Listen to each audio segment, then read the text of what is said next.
आज का अपना टॉपिक है औरंगजेब। औरंगजेब की बात कर लें।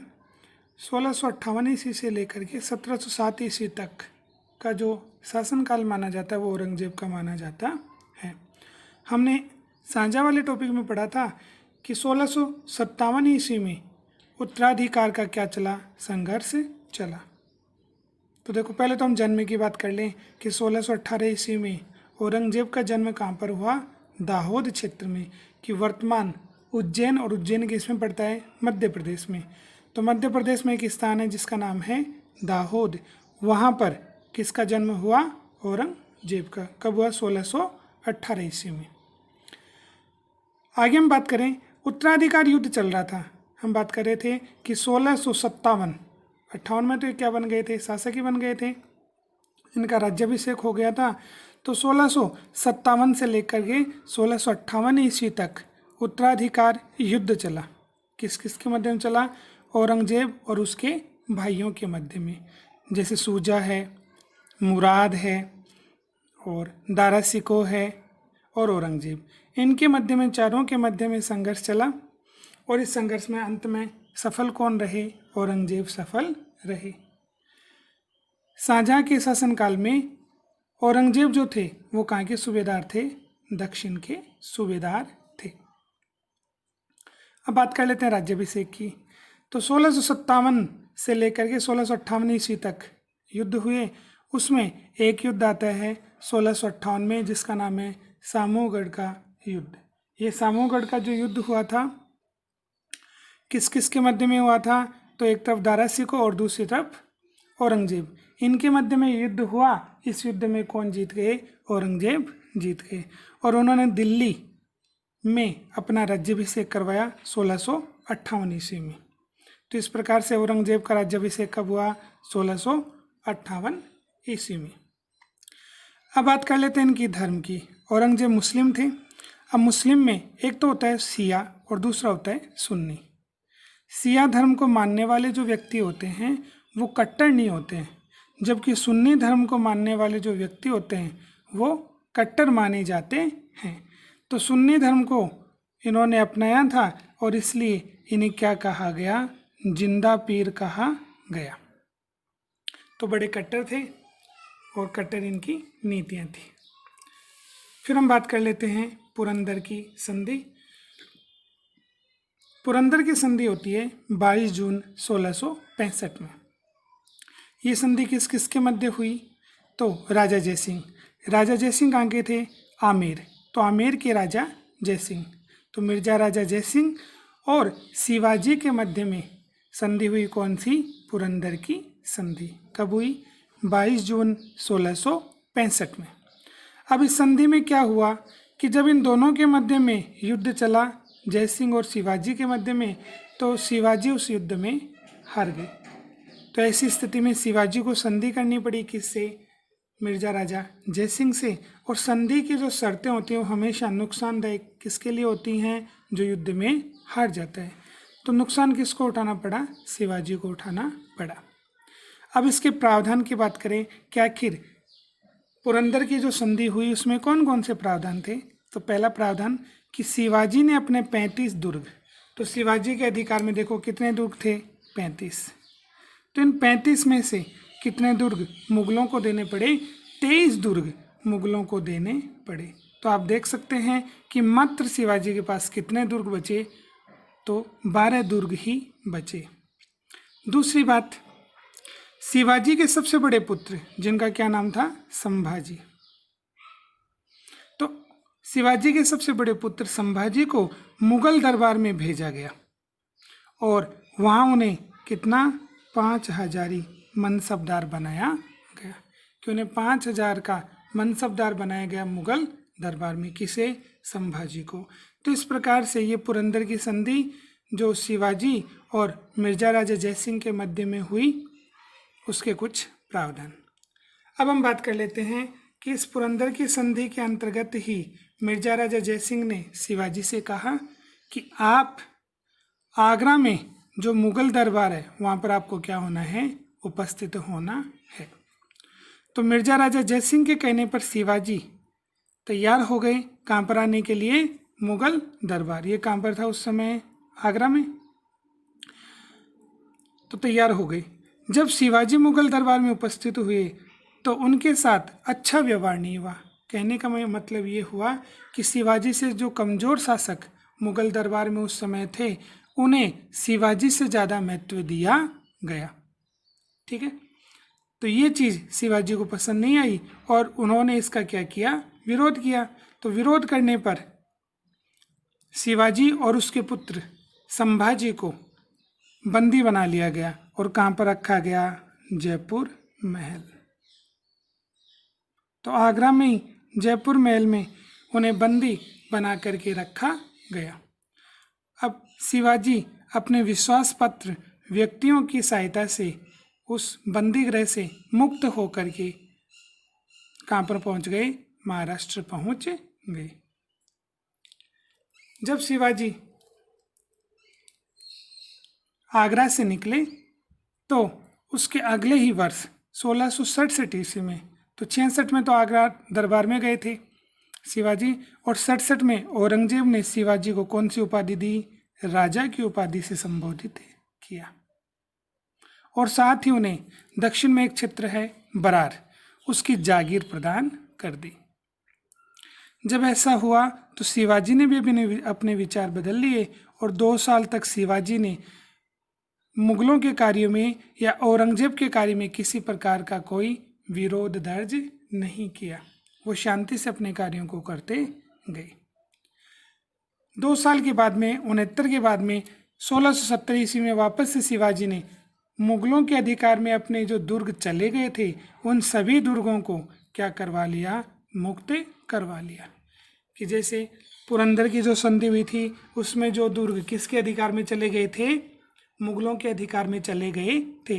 तो उन दुर्गों को वापस से 1670 ईस्वी में शिवाजी ने मुगलों से छीनना प्रारंभ कर दिया। ऐसे 1670 ईस्वी में शिवाजी ने किसको लूटा? सूरत को लूटा। अब बात करते हैं चौथ। हालांकि इसके बारे में हम जब शिवाजी वाला टॉपिक है उसमें वापस से पढ़ेंगे, फिर भी यहाँ पर थोड़ी सी बात कर लेते हैं। तो देखो चौथ, चौथ का मतलब चौथा हिस्सा, आय का कौन सा हिस्सा? चौथा हिस्सा। ये किससे लिया जाता था? ये मुगल पदाधिकारियों से लिया जाता था। कौन लेते थे? शिवाजी। कि दक्षिण में जो मुगल पदाधिकारी हैं उन्हें सुरक्षा देनी है कि मराठा जो हैं वो मुगल पदाधिकारियों के क्षेत्रों पर हमला करके, ठीक है, उन्हें परेशान करते थे। और इसके कारण शिवाजी ने क्या किया? इन मुगल पदाधिकारियों को सुरक्षा देने के लिए उनसे कर लेना प्रारंभ कर दिया। और ये आय का कौन सा हिस्सा होता था? चौथा हिस्सा होता था, जिनसे मुगलों को क्या मिल गई? सुरक्षा मिल गई। तो इस प्रकार से चौथ जो कर था वो शिवाजी किससे लेते थे? मुगलों से लेते थे। कहाँ पर? दक्षिण क्षेत्र में। आगे हम बात करते हैं बीजापुर और गोलकुंडा। ये 2 राज्य थे जो कहाँ पर स्थित थे? तो भारत के दक्षिण क्षेत्र में स्थित थे। स्वतंत्र राज्य थे। कहने का मतलब कि इन राज्यों पर किसका अधिकार नहीं था? इन राज्यों पर मुगलों का अधिकार नहीं था। अब इन राज्यों के माध्यम से मराठा अपनी शक्ति को मजबूत बनाते थे, शक्तिशाली बनाते थे। तो औरंगजेब चाहता था कि अगर बीजापुर और गोलकुंडा के जो स्वतंत्र राज्य हैं, जो मुस्लिम राज्य हैं, इन राज्यों पर अपना अगर अधिकार कर लिया जाए तो मराठों की शक्ति क्या हो जाएगी? कमज़ोर हो जाएगी। इसलिए औरंगजेब ने प्रयास किया बीजापुर और गोलकुंडा पर अपना अधिकार करने के लिए। इसके लिए देखो 1686 ईस्वी में औरंगजेब ने कौन से क्षेत्र पर आक्रमण किया? तो बीजापुर क्षेत्र पर आक्रमण करके उसे अपने अधिकार में कर लिया। तो 1686 ईस्वी में औरंगजेब ने बीजापुर क्षेत्र को अपने अधिकार में ले लिया। उसके अगले ही वर्ष 1627 ईस्वी में औरंगजेब ने गोलकुंडा प्रदेश को भी अपने अधिकार में कर लिया। 10th की बुक में यहाँ पर ये समय थोड़ा सा मिसप्रिंट है और यहाँ पर कितना समय दे रखा है? 1678। तो इस प्रकार से 1686 ईस्वी में औरंगजेब ने बीजापुर क्षेत्र को अपने अधिकार में कर लिया और 1687 में औरंगजेब ने गोलकुंडा क्षेत्र को अपने अधिकार में कर लिया। आगे हम बात कर लें तो देखो, औरंगजेब मुस्लिम व्यापारियों से 2.5% कर लेता था और हिंदू जो व्यापारी थे उनसे 5% कर लेता था। तो इस प्रकार से आप देख सकते हैं कि औरंगजेब की जो नीतियां थी वो भेदभावपूर्ण थी। वो मुसलमानों को ज़्यादा महत्व देता था, इसलिए उनसे तो 2.5% कर ही लेता था और हिंदुओं से कितना 5% कर लेता था, जो व्यापारिक गतिविधियों से जुड़े हुए थे। फिर बात कर लें, औरंगजेब ने 1669 ईस्वी में मंदिरों को तोड़ने का आदेश दिया कि जो भी पाठशालाएं हैं, मंदिर हैं, उन्हें तोड़ने का प्रयास औरंगजेब के माध्यम से कब शुरू किया गया? तो 1669 ईस्वी में ऐसा प्रयास शुरू किया गया। अब इसमें देखो, बनारस में स्थित जो काशी विश्वनाथ मंदिर है उसको तोड़ने का प्रयास किया गया। इधर गुजरात में सोमनाथ मंदिर है, उसको तोड़ा गया। तो इस प्रकार से औरंगजेब ने इन मंदिरों को तोड़ने का आदेश कब जारी किया? 1669 ईस्वी में। फिर औरंगजेब ने 1679 ईस्वी में हिंदुओं पर पुनः जजिया कर लगा दिया। कौन सा कर आ गया? जजिया कर। हमने पहले वीडियो में इसको अच्छे से पढ़ा था। जजिया कर क्या होता है? गैर मुसलमानों से लिया जाने वाला कर। ये एक धार्मिक कर होता है जो कि गैर मुसलमानों से, गैर मुसलमान का मतलब जो मुसलमान नहीं है, इसका मतलब हिंदू है, तो गैर मुसलमानों से लिया जाने वाला जो जजिया कर था उसे औरंगजेब ने वापस से लगा दिया। इस जजिया कर को हटा किसने दिया था? इस जजिया कर को अकबर ने हटा दिया था। तो 1679 ईस्वी में हिंदुओं पर वापस से जजिया कर लगाया गया। किसके माध्यम से? औरंगजेब के माध्यम से। अब औरंगजेब के समय में हुए कुछ विद्रोह की बात कर लें तो देखो, पहला विद्रोह हम लेते हैं जाटों का विद्रोह। 1668 ईस्वी में हुआ। ये विद्रोह में नेतृत्व किसने किया? तो गोकुल। तो गोकुल के नेतृत्व में 1668 ईस्वी में जाटों ने विद्रोह कर दिया। ये विद्रोह हुआ कहाँ पर? तो मथुरा, दिल्ली, आगरा, इन आसपास के क्षेत्रों में जाटों के माध्यम से विद्रोह किया गया 1668 में। उसका नेतृत्व किसने किया?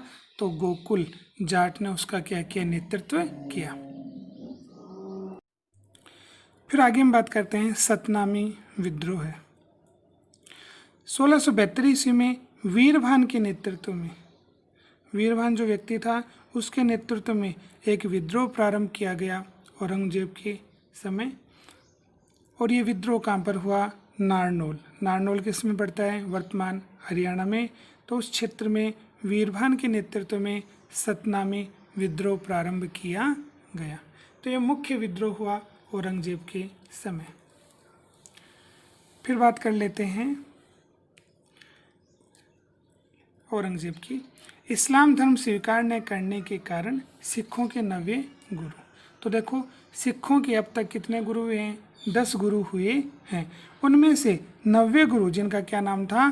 तेग बहादुर। तो 90 गुरु का क्या नाम था? तेग बहादुर। उनकी हत्या करवा दी गई। किसने करवाई?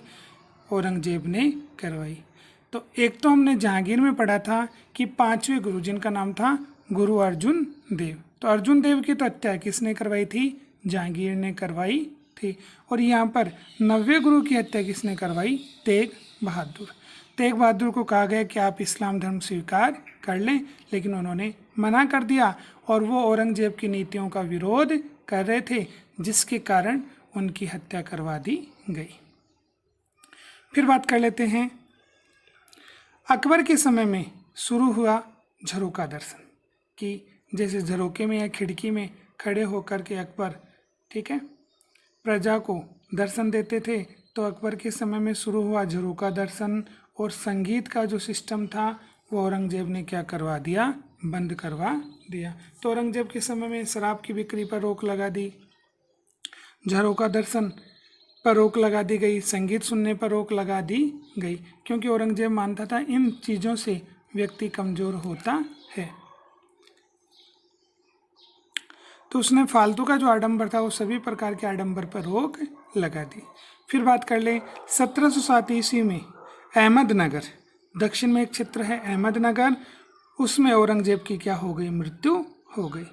1707 ईस्वी में जब औरंगजेब की मृत्यु हुई तो उनके बाद में अगले जो शासक बने मुगल काल के, वो कौन बने, बहादुर शाह प्रथम। और बहादुर शाह प्रथम से लेकर के आने वाले जितने भी शासक रहे वो कमज़ोर रहे, और उसके बाद में मुगल जो साम्राज्य था वो धीरे धीरे धीरे धीरे पतन की ओर चला गया। तो इस प्रकार से आज हमने पढ़ा औरंगजेब।